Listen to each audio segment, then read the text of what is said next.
Good day, family. God bless you. Thank you for watching another episode of Senior Talk with Clara Hubbard, your resource and information show for people getting better with age. Well, let me tell you, you see the smiling face? And let me tell you, there are many people who are watching this on social media. Let me also say this will be playing also at your local station. So tune into Senior Talk Media to find out where you can find it. Also, we're watching and viewing live on Senior Talk Media, Senior Talk with Clara Hubbard on Facebook and on YouTube. Well, join me today. Let me tell you, if you want to get the right information, if you want to talk to a powerhouse, what do? You call none other than the woman herself. She is, let me tell you, I call her a philanthropist. She is an educator. She is an actress. Hey, and she is also an elected official serving the great city of East Hazel Crest. Let me tell you, She is doing all of this. She's smiling, she's gorgeous, and she is informative. She is none other than In the Know with Mo. Welcome to Sing and Talk. I'm so glad to have you. Good day. How are you today? I am wonderful, and I want to thank you for having me as a guest on your show because I am a senior. Getting better with age all the time. Getting better with age. Go ahead, girl. So let's talk about a lot of people in the community know in the know with Mo. Your tagline is not a tagline, but you're talking about social justice. Yes. And how you were serving. And let me add that to her plate as well. She is also an advocate for what we call the fallen humanity. So we're talking today with In the Know with Mo. Social justice, she covers a range of services from education to incarceration. And we're going to get some real information here today. So before we go any further, just introduce, if you would, to our viewership and listening audience, In the Know with Mo. Well, again, thank you. I am Maureen Fourte. I am what my late uncle, the Reverend Fred Shuttlesworth, would say, I'm an actionist. Mm-hmm. There's a difference between an activist and an actionist. I make sure the work is done. That's what an actionist does. Whereas an activist looks at it, thinks about it, and decides whether or not to go forward on it. But that's who I am. Many people in the street really don't know that I'm a doubly elected official because of the work that I do. My work is for the people over position. And so I advocate for ex-felons. I rescue traffickers, trafficking victims such as young girls and young boys from the victims of the traffickers. So my phone is on 24/7. And so that's basically what I do. In the Know with Mo for Social Justice is an organization that is certified and bona fide with the state of Illinois. We focus on voter registration, especially for the ex-felon population, reentry. And I have about 5,000, close to 5,000 trained deputy registrars, which 1,500 of them are ex-felons. Because here in the state of Illinois, ex-felons can register to vote. They can even run for office, except for municipalities, which that's in the process of being changed. Mm-hmm. So it's a whole lot that I do. And I try to educate and elevate the minds of our people. Well, you have done it successfully for many years. And I know when I was new to this broadcasting career, I saw your presence always in a place where a decision was made for the betterment of our people. And so I'm just all in with you. Now, what we want to talk about today, because we do have some talkers, we can pull some layers back. Let's talk about the education to incarceration, because there are many African-American men. To have 5,000 registered, that is unheard of. So tell us about that incarceration process, the reentry, and how your services or how do you work in that community to get them to even trust somebody, with the way things are going on in the world today? Well, it turns out I have worked for several organizations, for several leaders. I didn't ask to work for them. I was called to the table. I was called to their table. I've worked for Reverend Jackson, Reverend Sharpton, and I do work with Minister Farrakhan with the prison ministry. In fact, you were mentioned this past Friday from Brother Lionel Muhammad, and he sends his regards to you for the work that you do. The bottom line is, when you fight exclusion with inclusion, people have trust in you. When I was doing the, when someone comes up to me and they says, oh, I got this rap sheet and I've got to go to court, I don't know what to do. Well, many times our ex-felons or those that are incarcerated can't read. And they're walking around with these rap sheets, and all the rap sheet basically is saying you need to go before the court, before the judge, and have a signature put on it. That's all. So I have brought several men and women into the court where I have stood before the judge myself instead of them, just to get a signature. And I mean, their lives have been on hold because of the lack of linked literacy. And that's the most important part. So then they in turn trust you because I trust them. You know, like people say, oh, if something happens to you, all you got to do is call Sharpton or Jesse or something. No, if something ever happens to me, the first persons I'm going to call are the people in the street, because they are there for me and I'm there for them. In fact, on the set, because I film, my emergency number is one of the guys, two of the guys from the street. And in case something happens to me on the set, they know to notify them before notifying my family. I know that's right. So you know what? There is a community on the street that we have not embraced and had not given the due just, because they do step up in some regards and be on boots on ground as you would. So I'm glad you mentioned that, because the community, we need to reinvest in each other. And so that's a big to do. It's a big to do. So now we're talking about the trafficking. Now, I'm going to say this. I have an issue, and I'm not a mother, so let me take this into account. But I'm looking at the confidence that a young woman would have and leaving her child with someone that they've just barely known. Well, you know, trafficking. My young cousin was trafficked, and she was murdered. Her body was found in the garage in Markham, Illinois.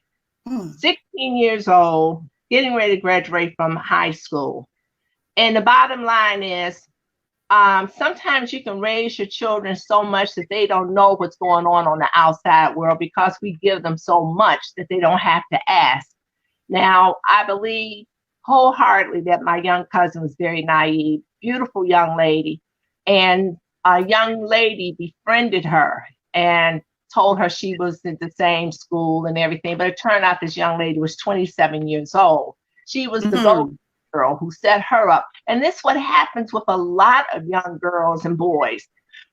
They convince these kids that they know somebody, or they are an agent that can get them where they want to be. An example, when I started trafficking rescue, it's like almost 10 years now. It was a family, a mother over on right off of Jeffrey and 87th Street, and her son was missing. And he said, well, we did rescue him. He was outside standing on the porch or on the, in front of the house. And a young man pulled up and asked him if he could help him find his nephew, mentioned the little child's name, which the boy knew. And so he said he couldn't help him because he had to stay in front of the house. Long story short, this young man gave this young boy a juice box. And the juice box was cold, started dripping. He didn't pay any attention to that. But what he didn't know was that juice box had been injected with a drug. When he had taken a sip of that juice box, it knocked him out. The young man put the young boy in the van and drove him around. When we did find the young man, he was dressed as a girl. So you see, people think trafficking is just for girls, but no, there's trafficking. They're using the boys also. So you have to be careful, and always tell my young women, especially those that are in the political field, that are politicians, don't take anybody's bottle of water from them. I go always prepare for my own bottle of water, because the top bottle for bottle of water, if you look at it, there's a lot of space at the top. You can easily inject a drug into that bottle. the bottle is not going to leak until you take the top off. So Mm. it's ways that you can be drugged and take Right. advantage. Goodness. Here's the craziest thing, Claire. 3 weeks ago, my agent sent me to Atlanta for an audition. Don't take a suitcase, just take yourself, because it's just going to be a turnaround flight. Mhm. So, well, I took a blouse that was easy to wear and a toothbrush and a pair of undies. Mhm. Right. Halfway to Atlanta, knowing that I don't travel by myself, I was thinking, oh, they don't. I'm thinking about being sex trafficked. But then I said, I'm so old. What are they going to do with me? Don't be shocked, because sex traffickers have something for everybody, regardless of age. But it turns out I was there for a real audition. But that's where my mind went, because I was traveling by myself. Wow. So what are the triggers that someone, I would not know a situation where you can see where potentially sex trafficking can go on, but it's happening so quietly in our communities where men and women are missing. So where are the triggers? Where could we do as a community to be more informative and be more observant? First of all, parents have to wake up and start being parents. You don't send your child to the mall and say, Johnny, I'm going to pick you back up at 6 o'clock at the same place. Well, Johnny's in the mall. The traffickers in the mall too. And then sit there and they will watch these kids that are dropped off by their moms and picked up. So now they become friends. Mom drops them off at the mall at 3. They go out the back door to meet the little friend they just made. And then they're back in the mall by 6 o'clock because their mom's going to pick them up. You find the traffickers are sitting in your libraries where mom has dropped them off to go and study. So they're sitting in the libraries, they're in the malls, they're in the theaters. So parents have to wake up and be aware of the surrounding. Then when you run into an old Hogan's Goat looking man with a young child, you have to be able to look that child in the eye. The child is not looking you in the eye back. Then that's a child that is sometimes, and in many cases, in some type of trouble. Mm-hmm. You know, and then some of the clues for trafficking, you could look at these traffickers are now tattooing their names or symbols inside the lips of the young girls and young boys. So, I mean, it's just a hot mess. We rescued a young lady over in Homewood at Kohl's. And she was there. She had on some old dirty pajamas, some winter boots, and it's hot outside. Mm-hmm. And it turns out we followed the young man over to a nearby hotel where there were 6 other girls there. And he brought this young girl in to buy some shoes and some socks. So, I mean, you have to be trained to be aware of the surrounding, because trafficking it's a hot mess. It's a big industry. It's bigger than the drug deals. Yes. So I'm concerned because you said you when you went into that kind of hotel, there were 6 other young ladies. Yes. What are their families? Are their families looking for them? I mean, what's going on? Most of the time, the girls are runaways. Except for like my little cousin, she wasn't a runaway. Mm-hmm. She was just in the mall, had made some friends, got mixed up with the wrong crowd. Yeah. And one thing led to once they get you and drug you, I mean, they had on all kind of pictures. We're still in court, in fact. And in fact, the young man who killed her, he is still at the Department of Cook County Jail. So we're still in court with that situation. The pimp has been sentenced. We cannot find the young lady. Now, she might have been killed. We don't know. But it's a serious situation out here. And I tell the women, I mean, they're sitting in your churches. You get the hallelujah fever and get the hollering and shouting and everything. Women have to walk and be aware. Your head has to be on a swivel. Always be aware of your surroundings. You got that right. I tell people, especially when I was in college and away, I was in Louisiana, and my father was like, "You really going down there and you don't know anybody?" It was a real deal. But we got together as women in our dorms, and so we always would do something that I still institute. If I have a girlfriend newly dating somebody and I happen to be at her house or see his car, I write that license plate down. Exactly. That's just where I start. I'm being honest. I'm like, at least that's a starting point. We know what vehicle you were in when you were leaving. But now let's talk to the parents. I don't know where is the mindset that we're not grasping that we need to be my child is not home 2 days, 3 days, 2 weeks. I mean, where are we going? The mindset of the parents, you have to look at it, Claire. Today's grandma is 35 years old. That's the new grandma. The last year that I taught school in 2012, I had 3 fifth grade girls that were pregnant. 3 fifth grade, which is about 11 years old. So the new grandma in 2020 is 35. So if the new grandma is 35, then you know how old she was when she had a child. So now they're smoking weed together, drinking a drink together. So the great grandma is raising the mother and the grandchild. So that's the mindset. We're living in a very fast year. Our whole lives are just moving forward.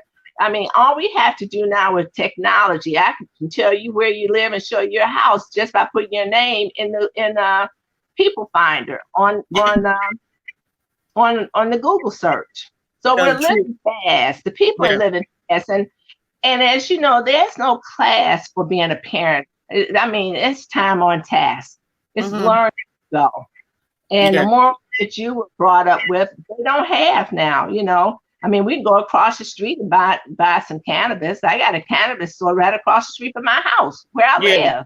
Yeah. So it's I don't know. All you can do is catch them as soon as you can and educate them the best as you can. Ooh, we're gonna stay in prayer on that. I promise you. Because I'm very concerned because you have this new age, as you mentioned. Now you got the grandmama taking care of the grandkids. That's right. Grandma may be doing something. I slip out. Oh, grandma, I'll be right back. And then here it is, hours, months. It could be even longer than, just unattentive of the time. Just a statement. Oh, I'll be right back. We can't stop playing with that. We have to always have some measure. Even as I am married, I have my girlfriends. Where y'all going tonight? Especially my single girlfriends. What's his name? What do he do? Hey. Yeah. I said, put a message in the bottle or something. But I need to know at least, not to tell about their where they're going, but just where you meet them. Just some triggers, because it does happen, and it's unfortunate that it's so prevalent in our African American community. We are missing so many unattended, unclaimed, women who are missing, and men, and we have not dug into it. It really hurts my heart. And I know if I was missing, my family would jump. We have all hands on deck. So I just can't imagine for that young woman or man who's somewhere held beyond their will. Yeah, against their will. So I guess if you want to get a statement, go ahead. It's like the television show that I do, The Chi. The Chi is very much Chicago. It dealt with everything from drugs to high school to trafficking. As the last episode, it dealt with the trafficking of the young girl. And you'd be surprised, back in the day, we had nosy neighbors. Nosy neighbors that knew about everything. Today, your neighbors are there, why are you asking so many questions? Why are you so nosy? But it's like in my little town where I'm the alderman, I know everybody's business. I know everybody in my town. And because that's my job to know. In case they need something, they know I know it. Well, look, since we're talking about your double elected official, let me tell you, I had recently on our show back in, I believe, July, we had LaDonna Tittle on, and she talked about her experience. So I like y'all sexy seniors in acting. Maybe I should create a show called Success After 60, because y'all looking good. LaDonna Tittle, I was her understudy on The Chi before, so I played LaDonna Tittle's understudy, her stand-in, that understudy. I was her stand-in with the gray wig and cane and everything. We were both on The Chi. Yeah. It's good to have you all to represent our city, and that's what I asked her. And being a part of this series based upon your hometown, per se, were you able to add or say, hey, that's not how it went down? Were you able to add your own visual to some of the scripting? For the trafficking, I gave, well, they knew about my cousin because it was a big to do. But Okay.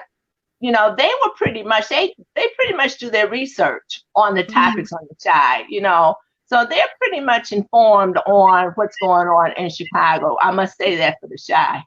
I know that's right. That's good. Well, let me tell you this. We're not going to take a quick commercial break, but I just want to share something with you. I want you to comment on it because you everywhere. Oh my goodness. And then we're going to talk about, well, we're going to come back after this commercial break. It's a quick video, but just check this out. Tell us what was going on at this particular video. Okay. Hi, this is Willis Jones in New York at the NAN convention within the Know with Mo.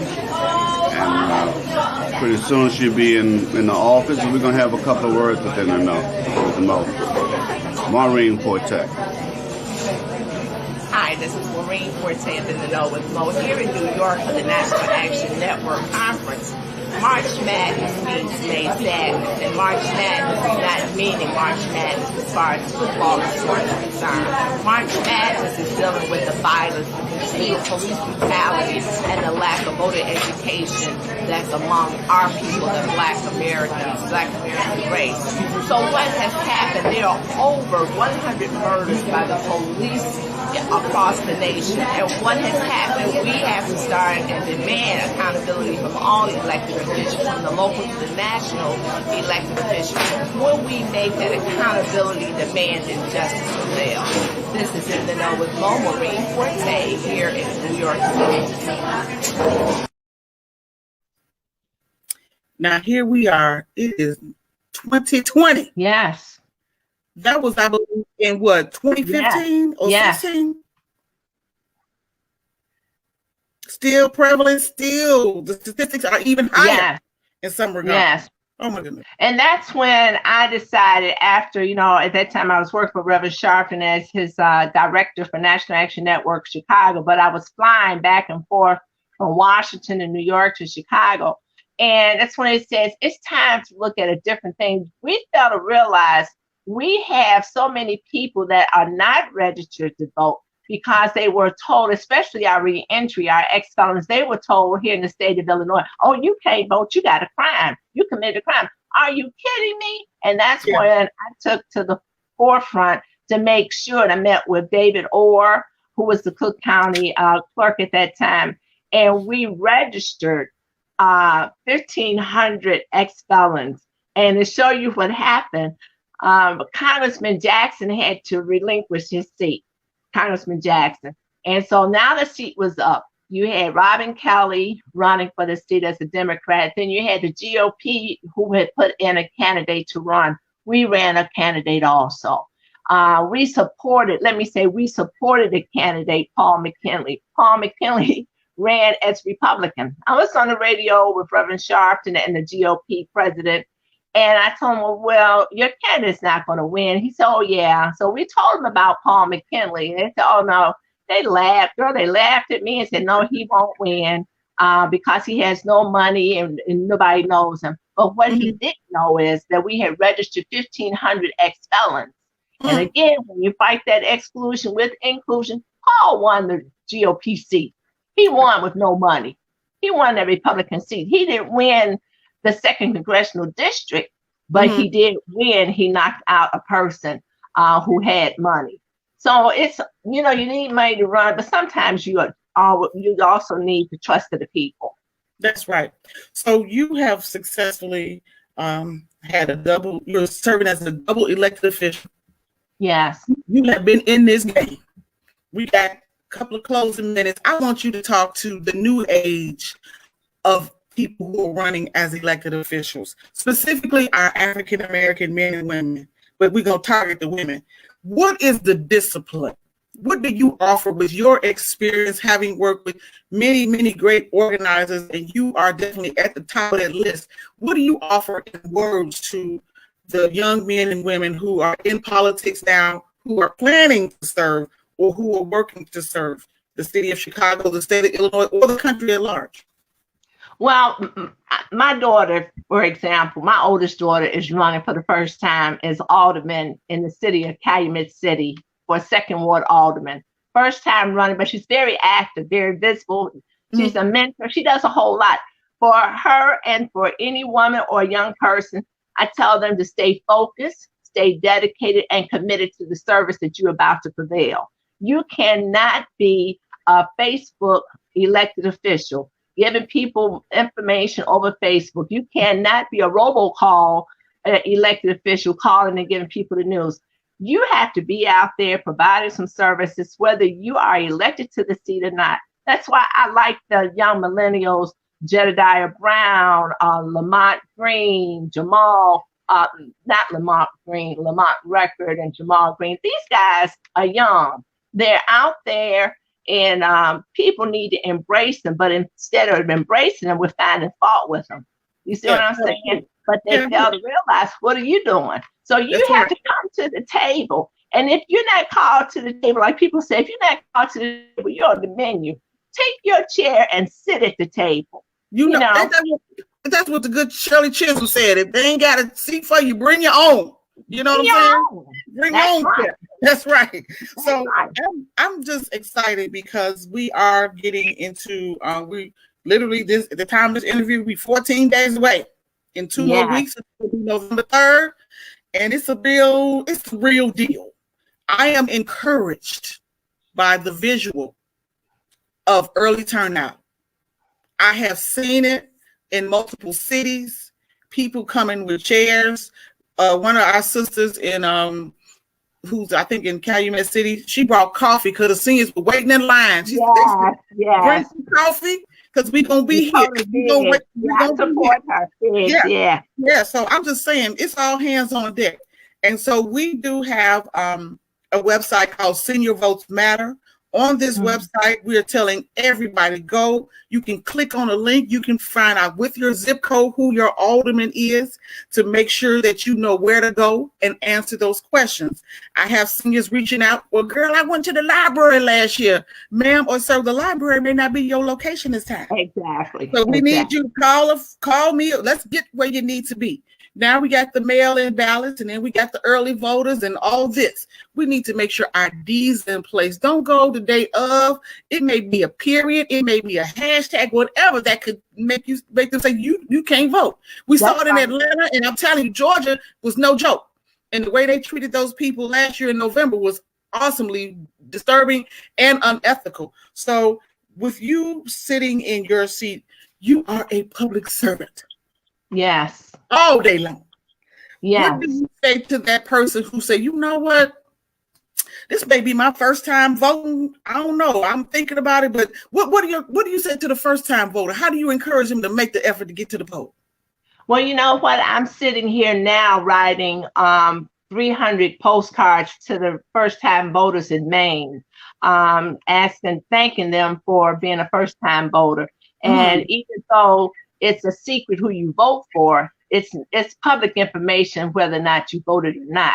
So I tell them they need to exercise that right. I grew up in a family of civil rights leaders. My uncle, Reverend Fred Shuttlesworth, he's the one that brought Dr. King to the South, you know, and young and old fought together for the rights, for civil rights, for the voting rights. So we have to stop and ask them, are you on a scholarship? Are you in school on a scholarship? When they say, yeah, well, that's because of civil rights. Yeah, I mean, they're not making no money just for you. You see what I'm saying? So you have to bring the history to them. Instead of being on Facebook, do some research. And that's what I try to do on my pages, just keep the research and history and information, because they may not put our history in the books, but we all have oral history, which we can pass down to one generation to another. And we have to learn to love and embrace each other. We're like the mixed salad. We all bring something different to the table. Once we're in there together, our flavors enhance each other. And that's what we have to begin to realize and understand.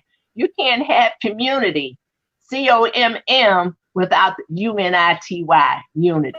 And that's what we must learn to do. I'm going to receive that one. I love it. Well, thank you to, you got somebody on Facebook posting, Miss Tony Warren. We love you. We love you. God bless you. You cancer, breast cancer survivor. We love you, Tony Warren, for your comment. We love you. We love you. We love you. So, and I love Tony because Tony used to be one of our elected officials in my town on the library board. She was a library trustee. And I'm so proud of her because of everything she has gone through. She still remains and have a smile and a God-fearing spirit. So I love you too, Tony. All right. So let me say, it has been a pleasure. I definitely am going to, I love Brother Muhammad. I talk to him not often, but he keeps me encouraged through my communication, through social media and email, and I just appreciate. And the reason we're here today is because I wanted to speak to a woman of excellence who has served, who is still serving. You know, you boots on the ground. You got quite a few things on your belt, and it's just helpful to have a visual and to sit still and take in from someone with experience. And you're offering it. So to our servicemen and women, we must say thank you for your service. You're going to find out more information about In the Know for social justice. We're going to share as much information. We do have our brother Commander Frank Thompson from the American Legion Post Herald Watch in 1987. We're going to make the connects. We need to serve. We need to be of service. That's all God wants to do, is be of service to others, and he will bless us in the interim. So I thank you, Miss Maureen Fourte, In the Know for social justice. She has been our co-host today on Senior Talk with Clara Hubbard. Thank you to our friends who are watching on YouTube, social media, and to our friends who are listening to this program that'll be coming to your city and playing on your local radio station. We appreciate you. So, as we say in closing, in complete darkness, we are all the same. It is only our knowledge and wisdom that separate us. Don't let your eyes deceive you. I've been your host, Senior Talk with Clara Hubbard, with your co-host, Miss Maureen Fourte, In the Know with Mo. And we want to thank you for sharing a part of our day or your day with us. And we will see you next time. Everyone, take care. Thank you. And remember to vote. That's right. Remember to vote. Let's get this brand thing going one more time. Let's vote. Let's vote. Let's vote. Let's vote. Let's get it done.